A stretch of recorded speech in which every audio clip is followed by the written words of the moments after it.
A 50-year review, okay, is what you're getting. 5 minutes, don't worry. You all probably know what a marriage is. It's a relationship in which one person is always right and the other is the husband. Yes, dear. And it's true for me. Marilyn is indeed seldom wrong, after all. You know, one of the things you have to accept is your wife's choices and not criticize them, because I was one of her choices. And what luck, what good fortune.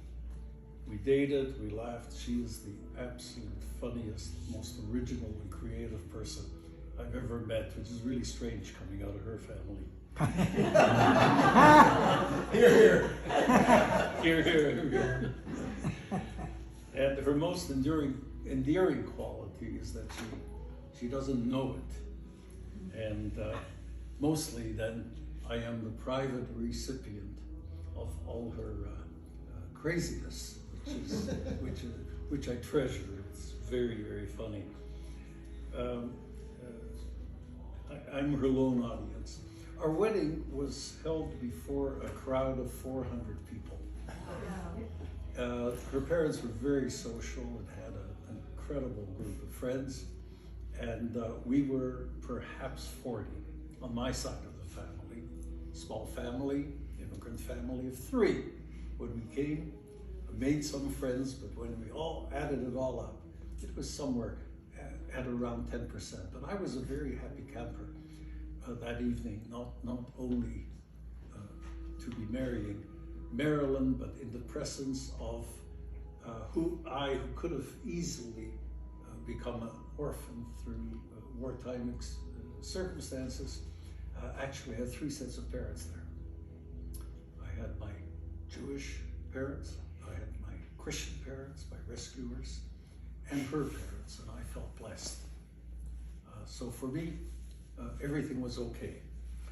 Not everything was okay for Marilyn, because she totally missed my wedding speech, which was a jewel. I worked on it so hard, and some weeks later when I asked her what she thought of it, she said she hadn't heard a word. Why? Why? Cantor Moshe Price made a kiddush, and his kiddush went something like this. She spilled it all over her dress. She was so preoccupied with the stain, the growing stain on her dress, that she heard nothing after that.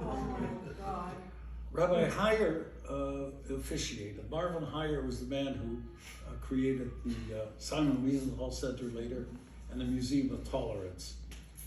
And Heyer, I believe, was in part inspired by that evening to think of it. He claims, when I've talked with him, that he thought of it way before. Before he came to Vancouver, he was an 18-year-old, so he didn't think of nothing. What happened that night was that my mother, the shyest, most reserved person in the world, decided to make a speech. She only had one language, Dutch. So she spoke in Dutch to the 400 people all of a sudden. And I translated. And part of what she said was really remarkable. It's always stuck with me. She said, I didn't really know very much about the Holocaust, and I still don't. She said, so I like to think of it as God's way of giving me a son. And that was her. Wow.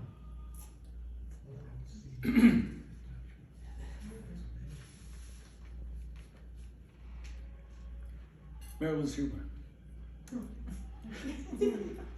The same Marvin Heyer. The same Marvin, I'm coming to it. The same Marvin Heyer won an Oscar for the film Genocide that he made at the Simon Wiesenthal Center. And we were watching this, and here's Rabbi Marvin Heyer, here's your Oscar. She says, look, he says, that's an Oscar Heyer winner. No, the winner was the fun. these things come out of her, and really, I mean, often late at night, and she won't tell anybody else. I think they're hilarious, but she won't tell anybody. Who's too reserved or too shy to think that it's really funny, except we're just roaring about these things. The next one, there are memorable ones. I should write them down. The next one was when her friend's dog, Peter's favorite. Bagels, okay, fell ill. She comes home, I come home. I said, anything new today? Yeah, Bagel suffered a fainting spell in the park, okay? I said, oh, a couple of days later, any news? Yeah, Bagels is toast. That's second. Marilyn's sense of humor is actually just secondary to her intuitive wisdom. I think some of you in this room have been the beneficiaries of her good guidance and counsel. She is absolutely remarkable. Her judgment of situations. She's not an academic book learner. She learns from life and picks up things that I simply cannot believe. But I had the privilege of watching her raise our daughters. Our daughters have never stopped talking with her. There was nothing that would upset her enough to cut them off the possibility of having a discussion.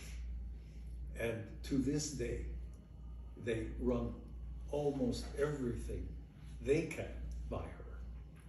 And her manner of dealing with these issues, where we would all panic, I mean, some of the stuff I heard, I would die, you have a catastrophic reaction, not her. She knew how to be calm enough to use her moment when it absolutely was necessary. And they adore her. It is remarkable to see their relationships with Marilyn. And now our grandchildren are doing exactly the same thing. And I think it's a hell of a good idea for them to bypass their parents, But again, I see it all over. The privilege of aging really is to watch all this stuff unfold.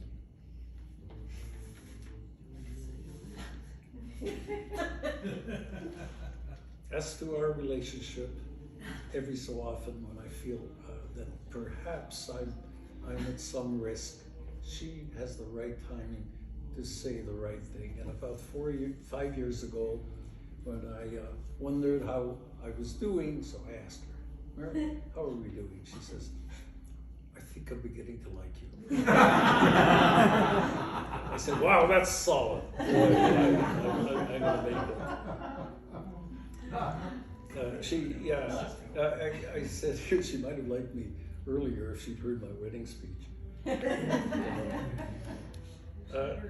She's a rare individual, and mostly she is mine, except for all those she carries in her heart, because she has this massive entourage of people in her life, not just our children and grandchildren, but all our friends. And I think she lives an enriched life. And when I tell her, she shrugs it off.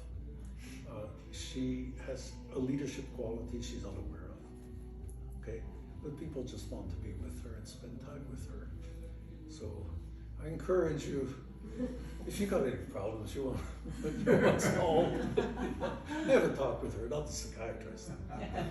Okay, a remarkable person. My privilege to live with her. I love you, darling.